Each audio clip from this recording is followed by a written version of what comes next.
Hello, Doc Academy.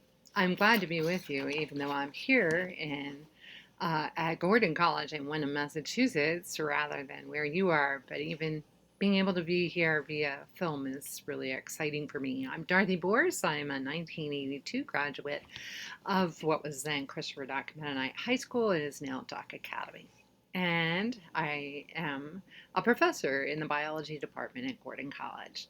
I'm an aquatic ecologist by training, and I write a textbook on environmental science, and I am a bridge between the scientific community and the people of faith that are not in the scientific community. Before I say anything about my topic, I do want to give a shout out to my sister, Anna Devaney, who is receiving an award. I am so proud of her and her work both in Philadelphia and many other places, and I'm thrilled that she's getting an award. So congratulations, Anna.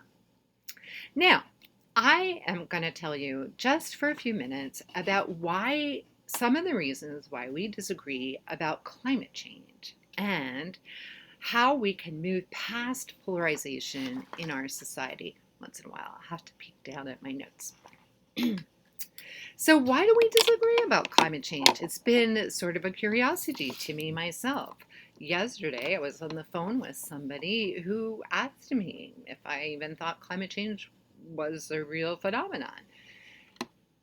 And I wondered, why aren't people in other parts of the world asking that as a basic question? And they've moved on from that question to what should we be doing about it? But in the United States, there's a number of things that cause difficulty for people. And one is their own personal background. So, for example, some people don't know very much about science, or they don't trust scientists, or they have heard repeatedly that this is a hoax and isn't true.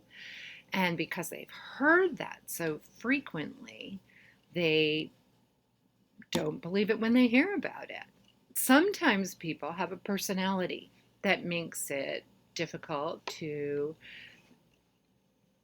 take on new ideas. And sometimes a personality that says, okay, something's happening, but I can't do anything about it. I don't have any agency. I'm not really worried. But even if I were, I wouldn't be active on this because I can't see how I could do anything about it. Sometimes in the faith arena, some people, including fellow Christians, will say God will just take care of it. And they have a sort of Christian view of fatalism in which we don't actively help God. We're not the hands and feet of God in the world. We are just receiving God's miraculous solution to problems we've created. So those are some things that you can have as a person. And there are people that write about this. And I'm going to tell you about one way people craft thinking about big new issues that explains a little bit about why worldviews might be different on something that seems so obvious to you and not obvious to somebody you're talking to.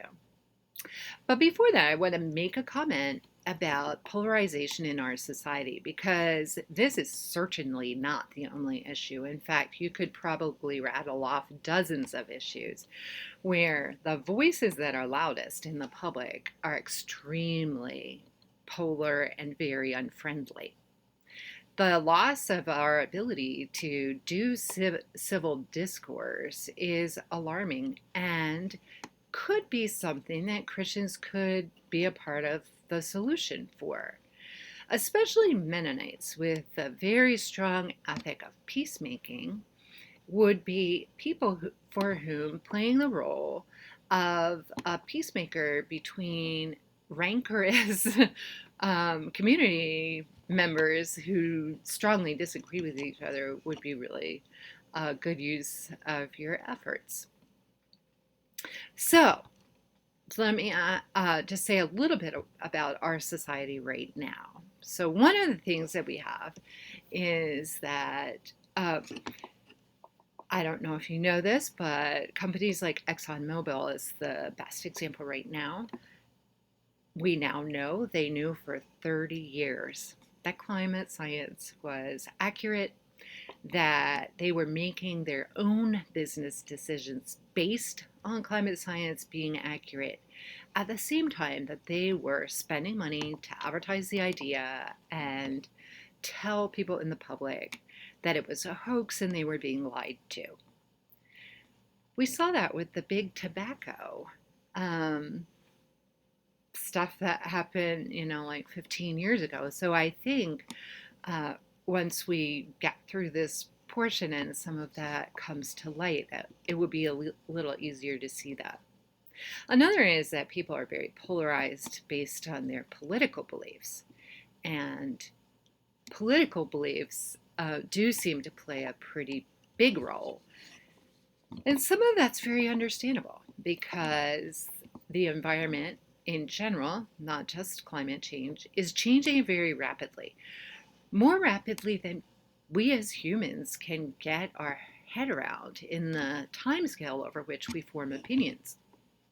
And if you are very hesitant to change your opinion very rapidly, you might not be able to see that things are really happening and people are saying the truth. On the other hand, we don't want everybody to be out in the front and, racing to conclude new things. So I'm here to tell you that the scientific community has been working on this since the 1950s, longer than you think. And that the first person to say, hey, the climate will probably change if we burn a lot of fossil fuels, then it was coal, was 200 years ago. And so this basic rule of physics and chemistry that increasing CO2 in the atmosphere and things like methane would be expected to increase the climate has been known for hundreds of years. Okay, but let's talk about one more idea. Jonathan Haidt is a sociologist, Haight, if you want to look it up. And he wrote the book, The Righteous Mind. I highly recommend it. He was curious about why he, as a secular humanist, went to India to collaborate with other scientists. He's a social scientist, and he was collaborating with people he really regarded highly. And what he found was that they had all sorts of ideas that he didn't think were true, that they just had different ways of looking at the world. And instead of thinking maybe they're not as respectable as I thought they were, maybe I shouldn't respect their opinion, he did the opposite, and it's refreshing. He asked himself, how is it possible that people can look at the same world and have such different ideas? And he then, that directed his research for years. And in The Righteous Mind, he describes some of those. But I just want to focus on one thing. He describes, and so I'm going to lift this up. He describes moral decision making as involving 6 pillars.